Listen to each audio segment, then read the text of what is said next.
It's been 5 months since a radiation leak shuttered the waste isolation pilot plant in Carlsbad, and yet numerous questions remain unanswered, including what caused the leak. WIPP is the only disposal site for defense-related transuranic waste from sites such as Los Alamos National Laboratory and the Idaho National Laboratory. Correspondent Gwyneth Dolan sat down with state and federal officials, as well as outside experts, to talk about what went wrong and what happens next at WIPP. We have with us today George Anastas, who is a former member of the Environmental Evaluation Group that monitored WIPP. In the past, he's also a nuclear engineer and a health physicist. Ryan Flynn is the New Mexico Secretary of the Environment Department, and Don Hancock is the Director of the Nuclear Waste Safety Program at the Southwest Research Information Center. We also have on the phone with us today Joe Franco, who is the manager of the Carlsbad Field Office for the U.S. Department of Energy. Gentlemen, thank you all for being with us here today. Officials with Los Alamos National Laboratory were invited to join us today, but they said they could not comment until their investigation is complete, and they've presented a report to the Secretary of Energy. So it's just us, this intimate group. Let's recap why we're here today briefly. In February, there was a radiation leak discovered at the waste isolation pilot plant near Carlsbad. It is the country's primary underground storage site for nuclear waste. And after the leak was discovered, the facility stopped accepting any more waste. Now, 5 months later, the public still doesn't know exactly what happened or why, and there are some lingering concerns and a little bit of confusion about what happened, how worried they should be, and what we're going to do in the future. So we've assembled this panel of experts to talk to us about the safety of transporting and storing nuclear waste, the impact of this leak on people and the environment, and how to make sure that we are storing and transporting this waste securely in the future. So the source of the leak is still under investigation, but we have been focusing on a drum containing waste that was packed at Los Alamos National Laboratories, or LANL as we call it. LANL has admitted that some neutralizing chemicals and kitty litter that was added to the drums violated the lab's hazardous waste permit from the state. We don't necessarily know if that violation was the cause yet, but Secretary Flynn, tell us, how is your department ensuring that the waste is handled and stored properly? So we regulate the hazardous waste that is generated at all sites all across the country, and that is eventually stored at the WIPP facility. We also regulate the hazardous waste up at Los Alamos National Laboratory, and we regulate that through our permit. And right now, currently, I issued 2 administrative orders shortly after the radiological release that required both the waste isolation pilot plant, the WIPP, as well as the Los Alamos National Laboratory to take immediate steps in order to ensure that all of the waste that's currently being stored up at Los Alamos National Laboratory, as well as at the WIPP, are being stored in a safe manner. So if we're looking at how to try to make sure that this doesn't happen again, do you think that the New Mexico Environment Department should have an expanded role of oversight, or do you think this is maybe too much to put on the plate of a department that's already doing, you know, restaurants and drinking water and a million other things at once? We do quite a bit. So I appreciate you recognize that. We do. We have outstanding employees. So do you want more power or less? I think that the facts, we need to develop the facts more. I do think that based on what we're seeing, that there are additional opportunities for the Environment Department to be involved more at the here at our generator site, Los Alamos National Laboratory. The way the current scheme is set up, and based on the current investigation, when this incident first occurred, and the immediate discussion centered on something occurring in the underground of the WIPP, something structural that may have caused the container to breach. And after they were able to get personnel on the ground and to visually confirm that no, there hadn't been a breach of the structural integrity, we haven't had a cave-in or a bolt fall off or some type of human error where someone ran a loader into a container. We have to start casting a wider net and looking at the generator sites, such as Los Alamos, to determine whether an issue occurred at a generator site.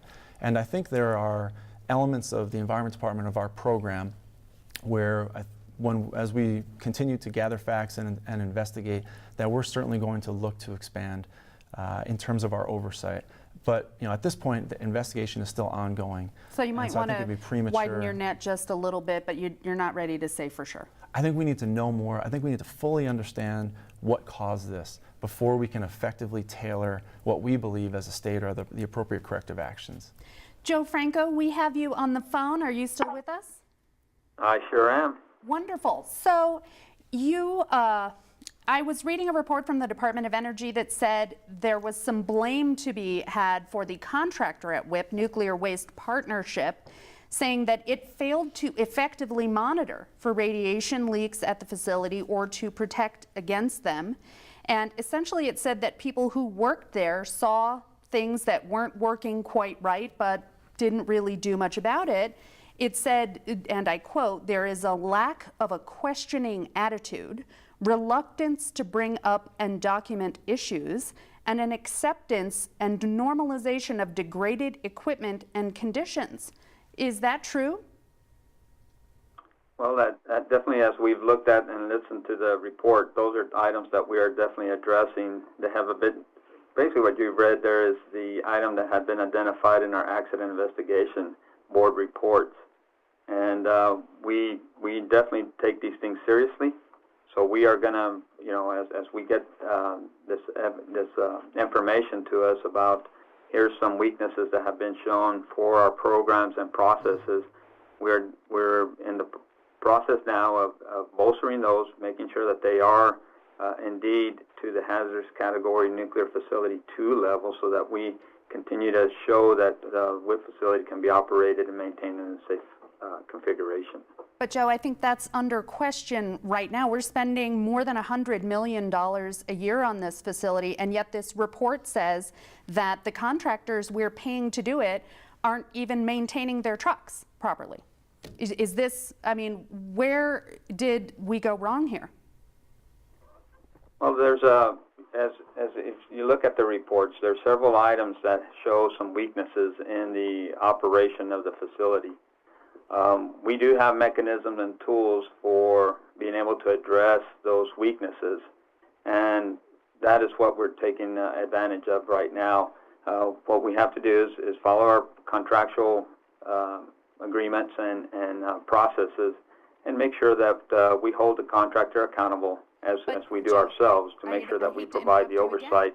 But the report also said that your office wasn't doing a good enough job of cracking the whip on the contractor. It said that headquarters failed to ensure that the Carlsbad field office was held accountable for correcting repeated identified issues involving radiological protection, nuclear safety, integrated safety management, maintenance, emergency management, work planning, and control and oversight. If you aren't holding the contractor accountable for this, what are you doing? Well, we are holding the contractor accountable for this. So we're in the process of moving through that process of making sure that we bolster these programs to the point to where this does not happen again. We're working with the contractor, making sure that all of their safety management programs have been upgraded to a level to allow for the safe operation of that facility. That's why you're hearing today, what you're hearing folks mention, why is it taking them so long to get down there? We're making sure that all of our safety programs are in place as we put our workforce back in the underground and out on the surface operations of the facility, that everything is safely done for our workforce, the community, and the environment. Thank you. Don Hancock, the U.S. House has approved a $34 billion spending bill that would provide money to help reopen WIPP, and it contains $236 million for operations in fiscal year 2015, plus a possible $120 million more to repair the damage. Are we just throwing money around at a problem that money's not going to solve? We could. And the history of the Department of Energy, not just at WIPP but other places, is Congress too often has a tendency to throw money, and the Department of Energy and its contractors are good at spending money. We're very afraid of nuclear waste, so we say, whoa, take this money, make it go away. But an additional $120 million isn't going to come close to doing the kinds of things that so far have been identified to be done, putting in a whole new shaft at WIPP, changing the ventilation system, and there would have to be a lot of other things done. We don't know how to decontaminate. In the world, there's never been a radiologically contaminated salt mine successfully decontaminated, you know, like the WIPP site is. So we have a very daunting situation that was never supposed to happen, and we don't know what to do about it. So whatever is going to be done is going to take some money, because there is a lot of contamination there, but we need to have a better, in my view, we need to have a much more public process and a much more technical process to involve people beyond just the Department of Energy and its contractor folks, and even the Environment Department. More oversight, more accountability from outside the government?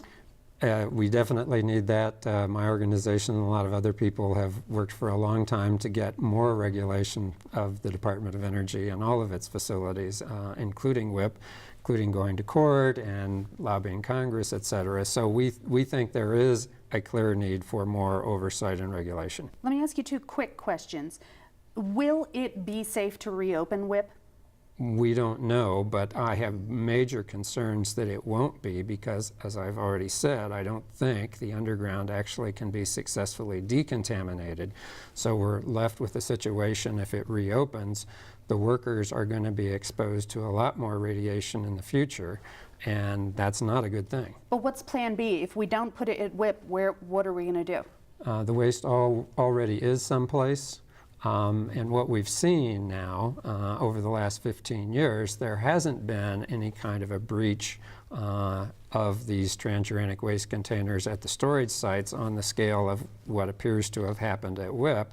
So while it's not the normal thing to think about, the last 15 years would demonstrate that the waste is safer where it is as opposed to at WIPP. That doesn't mean everything's fine at places like Los Alamos and the Idaho National Lab and the Savannah River site and the Oak Ridge site in Tennessee and the Hanford site in Washington.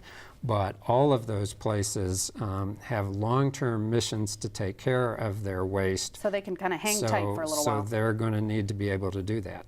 So you, George, are a health physicist, and obviously what we're worried about here is the impact on the people who work there. There are hundreds of workers at WIPP, and there are people who live nearby in Carlsbad who are worried about their environment, their drinking water, their air. What level of anxiety should we have about the workers first who we know were exposed? Certainly. The workers were exposed to not only radioactive materials, but some of the hazardous waste as well, volatile organic compounds, for example.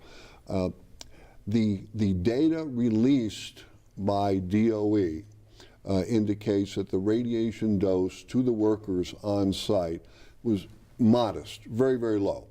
Well within regulatory guidelines.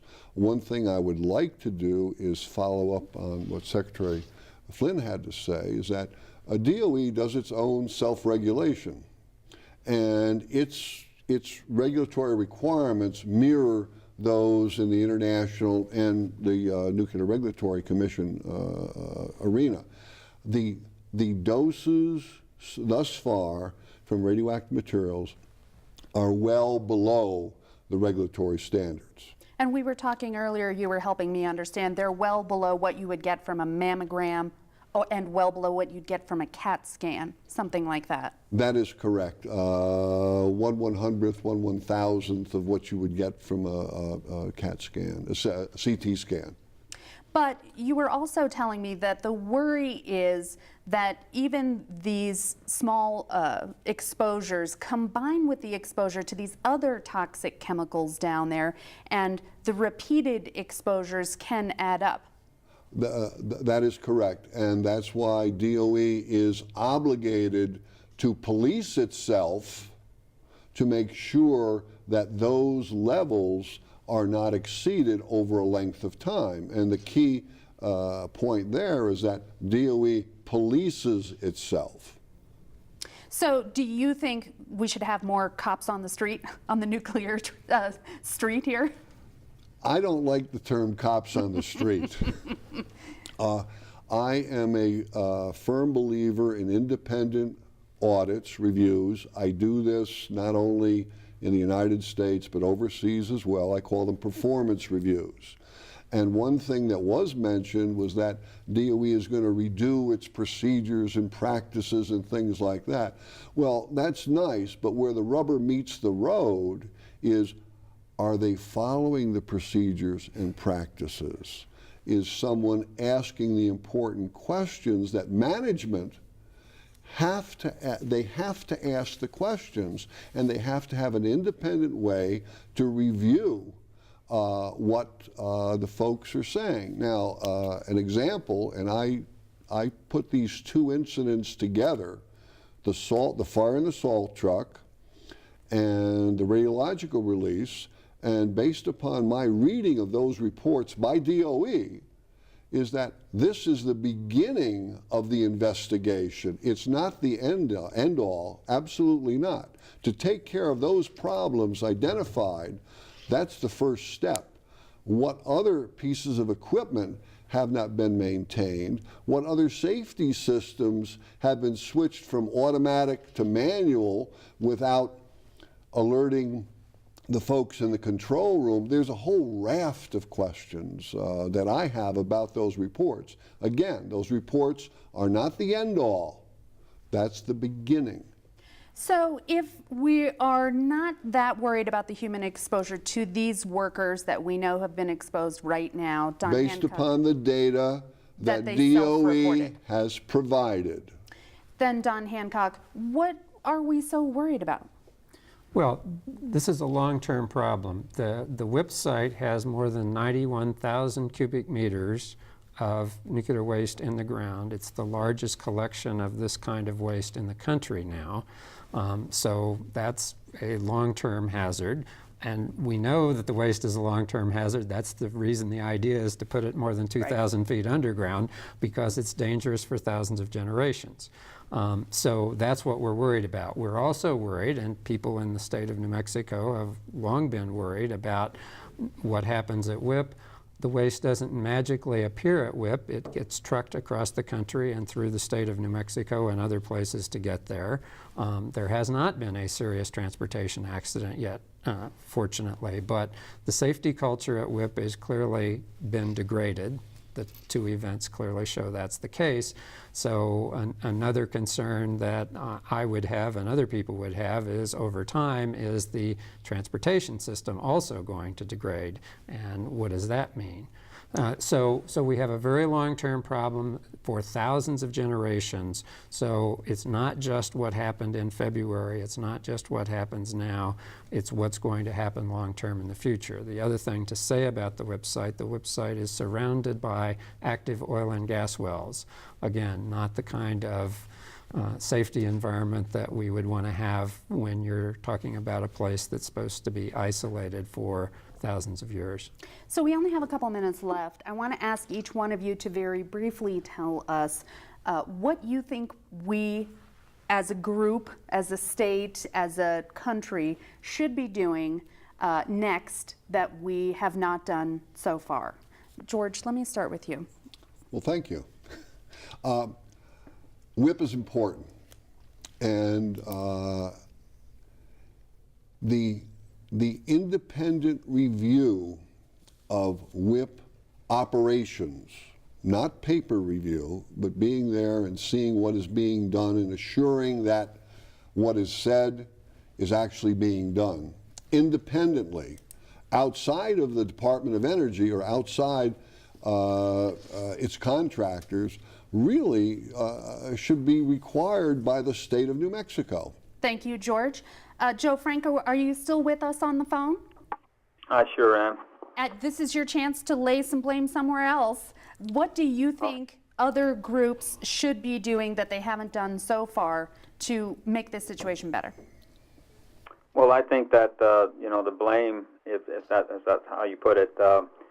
I am the Carlsbad Field Office Manager, and it's important for me to make sure that I have that responsibility and accountability to make sure that we restore this facility. As was mentioned, it is a national asset for us to, and a major importance for us to operate it as such. It is important for us to ensure that the implementation of all the changes do occur, and so we do already have oversight, which Secretary Flynn is one of the oversight folks that monitor us, the Environmental Protection Agency, also the Defense Nuclear Facility Safety Board are some key ones. We also have the Mine Safety Health Administration. But is there as long as we can get all of them in there working with us together so that we can make sure, and they can oversee my operation, and they can point out if I'm not doing it effectively, that I can correct those issues immediately. Would you welcome an independent oversight organization that George just mentioned? I think that would be something that we would have to evaluate and make sure that that's something that we could take into account. I don't see why that wouldn't be something that we could evaluate. Thank you. Secretary Flynn, what do you think? One point really quick, just to piggyback on something George said. Now, with respect to the data that we've received regarding the exposure of employees to radioactive material, that data has only been gathered by the Department of Energy. But I think it's really important for New Mexicans to understand that the Department of Energy is not the only entity collecting data about the impact of a radioactive material to the environment, in the air or the sampling in the vicinity. You have the New Mexico Environment Department, the Department of Energy, as well as the Carlsbad Monitoring and Environmental Research Center, CMERC, which is under New Mexico State University. So there are other outside entities who are involved in the monitoring and environmental sampling around the WIPP facility regarding the release. And so far, all of the monitoring results that all the entities have received do indicate that the exposure levels to the environment are very low. With respect to what can be done, I completely agree that I don't think an independent oversight, I don't necessarily agree with that, but I think what George had said about an independent audit is absolutely something that the state supports. We think so as part of this investigation, you have the Department of Energy investigating itself, and they will come out with conclusions. And we have no reason to believe that they're not going to do a good job and understand that their conclusions will be subject to a lot of scrutiny and peer review. More but confident. The state, absolutely. I think we have a duty to ensure that there is an independent audit of their conclusions and results. And the problem here is not necessarily a problem that is located simply to the WIPP facility. I think that would be too simple to just say there was an issue at WIPP. I think what we're seeing is really that there was an incompatibility issue. So the evidence suggests that materials that shouldn't have been put together were put together, and those materials, which were, if they're ignitable or they're reactive, they're prohibited from being sent to the WIPP facility. And here we had something react or explode and breach a drum underground. So Don Hancock, whose responsibility is it to make sure that all the stuff that we're packing in here is compatible and the right stuff? Who's at fault here for not making sure this was right? Well, it's the Department of Energy and its contractor, Nuclear Waste Partnership, that's directly responsible, contractually responsible, arguably legally responsible, under, in part, the permit that Secretary Flynn issued both for WIPP and a separate permit that, as he described, for Los Alamos. But I think two things that are important. I do think we need to have an independent, whether it's called an independent investigation or a review or audit. This is an unprecedented situation. It requires bringing in the best people we can bring in, independent of DOE, to look at what's going on, to give the public more confidence, and also to bring in better information. So that's one thing. It's also important that the Department of Energy, and Joe Franco has tried to do this, it's important that the New Mexico Environment Department and Secretary Flynn has done this in terms of making more information available. And also this independent investigation that I think needs to happen needs to be both technically sound, and it needs to be a public process. process so that people understand what's going on and have confidence in it, because it's the public and it's not just my generation or your generation, Gwyneth, but it's thousands of generations in the future that are affected by this. So we have to be responsible now, but we need to be thinking much broader and longer term. Gentlemen, thank you all for being with us today. Thank you. Thank you very much.